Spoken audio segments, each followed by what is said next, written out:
Okay, listen.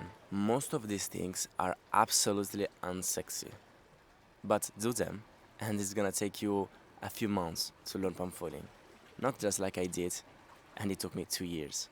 It's not gonna be simple, but trust me, it's 100% worth it. You know what they're saying about surfing? You know that it frees up your mind. You can find your balance. The sea, the waves, and that's cool. But imagine surfing without the problem of waiting for the perfect wave, right? That's what pump foiling is about, you know?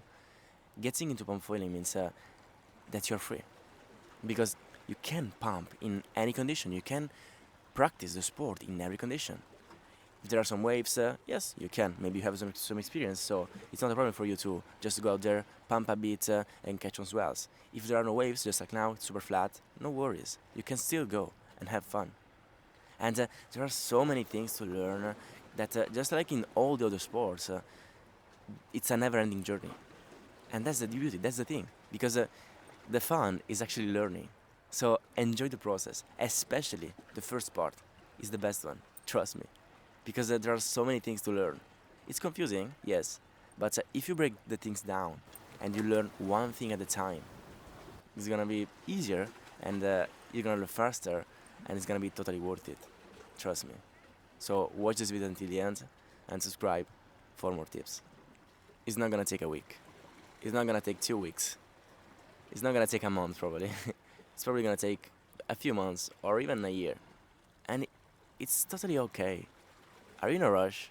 Yes, I can understand that you can't wait to ride those waves or whatever, but trust me, again, the beauty is the process, so don't rush into things and go step by step. Don't try to do everything as fast as possible. Don't try to ride the smaller foil that you can find in the market. Don't try to go out there in the worst condition ever.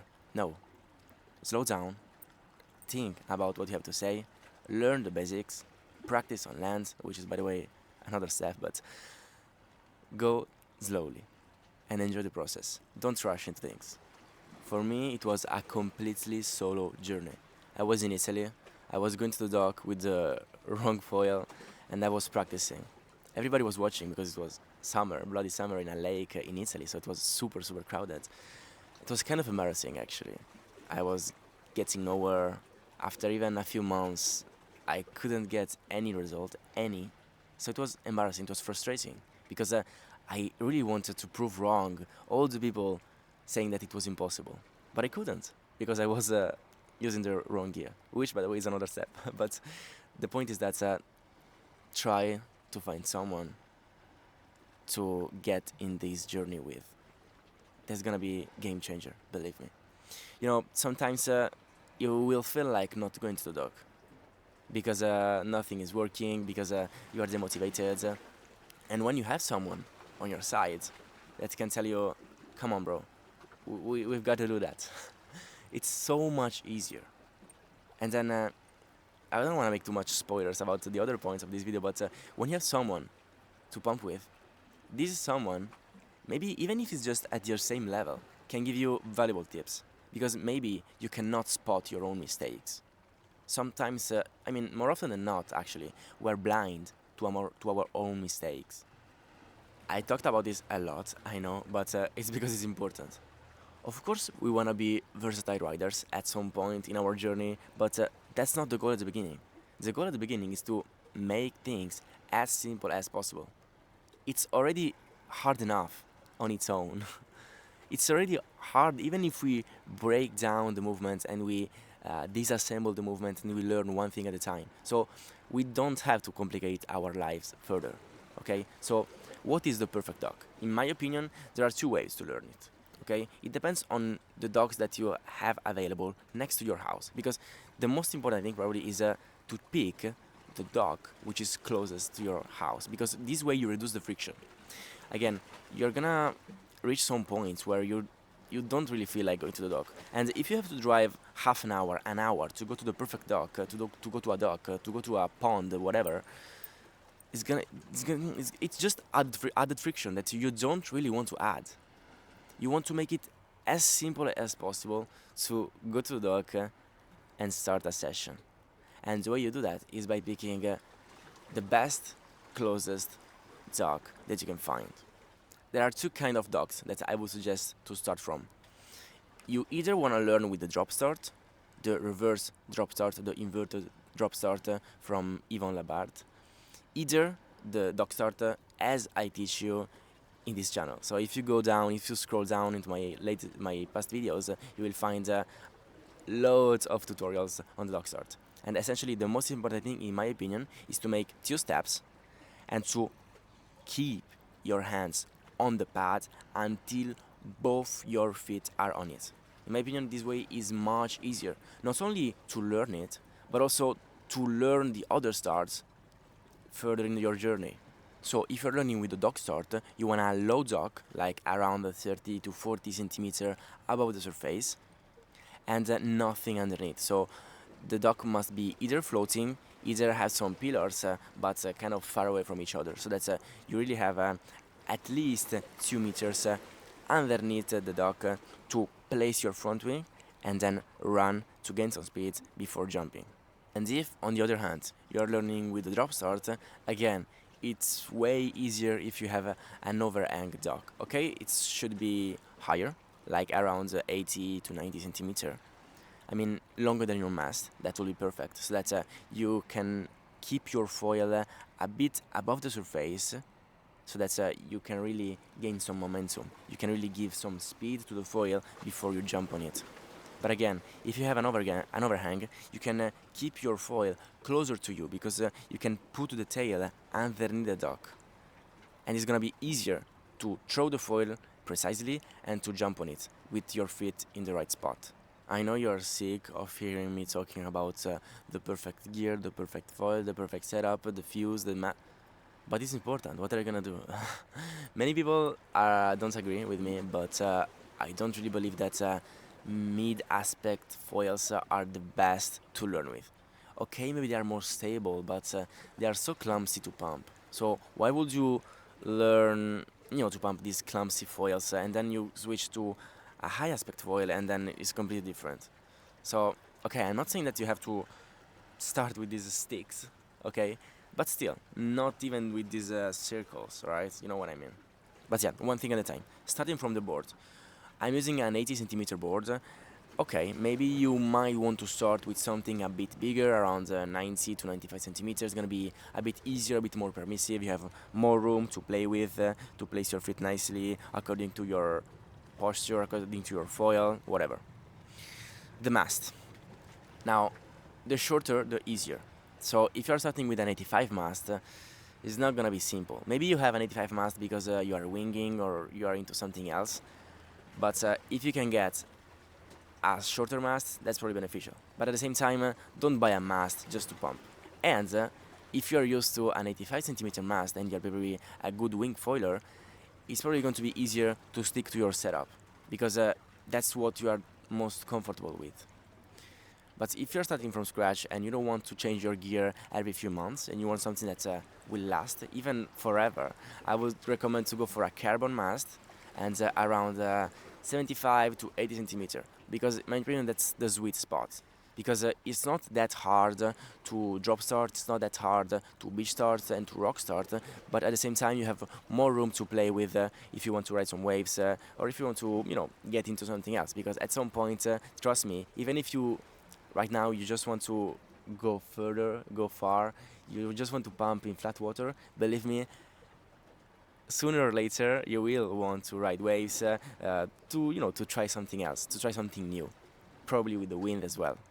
And in my opinion, the mast is the one thing where you don't have to save money. Because, listen, you're gonna change the front wing, for sure. You're gonna change the tail, for sure. You're gonna change the fuse, most probably. You're gonna change the board, yes.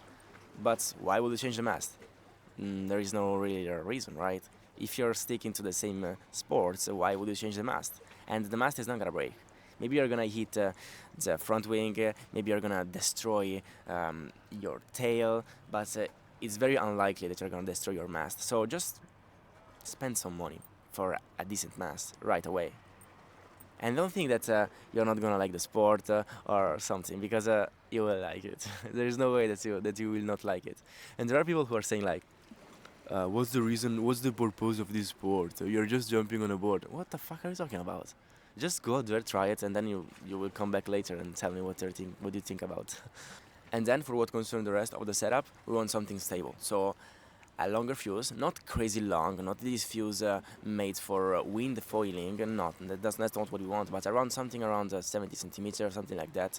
And then also a big enough tail. Again, not these giant, massive 60 centimeter wingspan rare stabs, no, but something around 50 to 40 to even 35 centimeter, which is not too thick and is not also doesn't have too much cord, how it's called. And yes, the front wing must have a good area, a good surface, but also a good thickness and a good volume, because we need low end speed.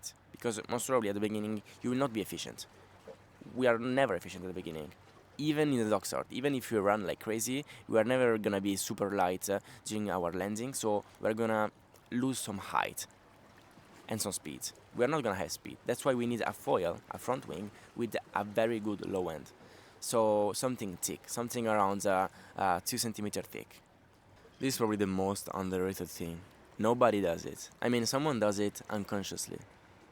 But trust me, it's probably the best thing that you can do. You have to visualize yourself succeeding. You have to study the techniques through the pump foil guide, the first link in the description for free. And then you have to visualize yourself doing that movement. You have to visualize yourself succeeding. Do you know what is mental rehearsal? Rehearsal. My English is so bad. It's that technique that athletes, top tier athletes, are using to succeed better when they're performing, to perform better. They are essentially visualizing themselves succeeding. They repeat the drill in their minds, and that's exactly what we have to do to learn pump foiling fast too. This is another super boring, unsexy thing, but it is crucial. Trust me. It's gonna save you 2, 3, 4, even 6 months. And it's a matter of, you don't have to practice on land until you die. No, you just have to practice on land 1, 2 weeks maybe before getting into the dock for 20 to 30 minutes a day, which is not crazy, nothing crazy. Can you do that? Do that. Yes, you can, and do that, because it's gonna save you so much time. Just think about it, right? Okay, this is a super complicated movement. It's something that we've never done. It's not like jumping or walking or running that we know how to do that, and we could do it in every condition. Okay, these are movements that we've never done, so we have to practice them in a more comfortable environment, such as the land, because we are land animals, right? Kind of. We mean we can fly now and we can swim, but our main environment is the land. So if we practice these movements in a comfortable environment, it's going to be easier, much easier to replicate them in the water. So practice on land first, right? My videos are usually getting anything between 1K views to up to 7, 8, even 9K. But one single video that performed so bad in the last period, and it's kind of sad, because it's probably one of the most important videos that I've done in this channel, and it's about stretching. Again, it's super boring, it's super unsexy. I don't need to stretch. I don't need to. What are you talking about? Just speak to any other person, individual, who's very good at some water sport, and he will tell you the importance of stretching. Why in surfing they are talking so much about stretching, and we are never talking about stretching in pump foiling or in wing foiling? It's as important. So after you finish this video, just go into stretching, just type gaeldaniele stretching, and you will find that video, and watch it, please. And it's a matter of implementing this super simple basic training for 10 to 15 minutes a day. And it's not just for pump foiling. Trust me, when you stretch, your life will change completely. I'm a big fan of David Goggins. I'm not sure if you've read his book, but he mentions that he was almost dying, literally, because he wasn't stretching. And then he stretched and he healed from his kind of weird sickness. This is so bloody easy, and it's gonna change your life. Just grab your phone, put it on a tripod, even on your shoe, whatever, but record yourself. Not just to share your journey, which is fantastic, but because we have to act, assess, and adjust. So we have to, okay, study, act, assess, and adjust. Study the techniques, right? Go out there and practice them, first on land and then into water. Record yourself so that you can assess after the session what you did good, what you did wrong, maybe your feet placement was completely off, okay? And then you have to adjust. So in the following day, the following session, you know what you did wrong, most probably. And if you couldn't spot your mistakes yourself in your recording, you can easily send your recordings to someone else, for example me. So just if you feel like, send me your recordings and I will probably be able to spot your mistakes at this point. Not because I'm super good, I'm the top tier pump foiler, absolutely not, but because I've got some experience and with the community and with these videos, I think I can somehow teach and fix mistakes. Because this is, by the way, the next most important thing, number 9, which is ask for help. Because yes, maybe you're alone, maybe you have even someone to pump with, but maybe you are at the same level. It's so important to refer to someone who has some experience, who is further in your journey. Really, believe me, I did it myself. I really changed the way I pump foils after having conversations in Zurich with people better than me. That's how it works. You should have a mentor. You should always have a mentor to help you out in this journey. And by the way, if you're watching this video, it probably means that you are at the beginning of your journey. And if you reach this point, it probably means that you care about what I have to say. And I just decided that I really want to help people at a deeper level, and I want to give lessons to teach people how to pump foil, not only with these videos, not only with my videos on my Instagram, but real life, like face to face, because I just realized that I love that. So if you're interested in having some lessons, I will fly out or I will fly you to Cyprus and we're gonna have some sessions together, okay? The 10th, the last and probably the most important is never stop practicing and learning. Not just because learning is the best part, it's the only fun part, because when you're not learning, what else are you doing? Nothing, right? So it's not just because of that, because listen, in the last period I've practiced a lot of starts. I wanted a super sharp rock start, even with the smaller foils. I wanted the beach start, I wanted the reverse drop start, and I was also focused on recording these reels, so I was making these 1 minute, 1.5 minute round trips around the rock, but I wasn't really pumping far. And after a few months, I just realized that my long distance pumping got so much worse. So never stop practicing and never stop training everything. Because if you completely stop training a specific part of pump foiling, you will forget it. You will become bad at it. Okay, so just keep everything at some level. Okay, maybe you are focusing on the rock start or on the beach start. Okay, practice the beach start and the rock start, but still reserve some time for the other things, for long distance pumping, for wave riding, especially if you are kind of sharp already. You can pump for 1 minute or so, you can dog start consistently, because at that point you can learn multiple things at a time. But again, at the beginning, it's just best to learn one thing at a time. Okay, but once you reach some point, you can go a little bit crazy. That's all I had to share with you. The sun is up.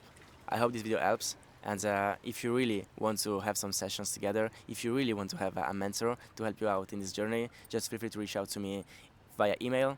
The email is in the description, or on Instagram. It's probably even easier. Ciao.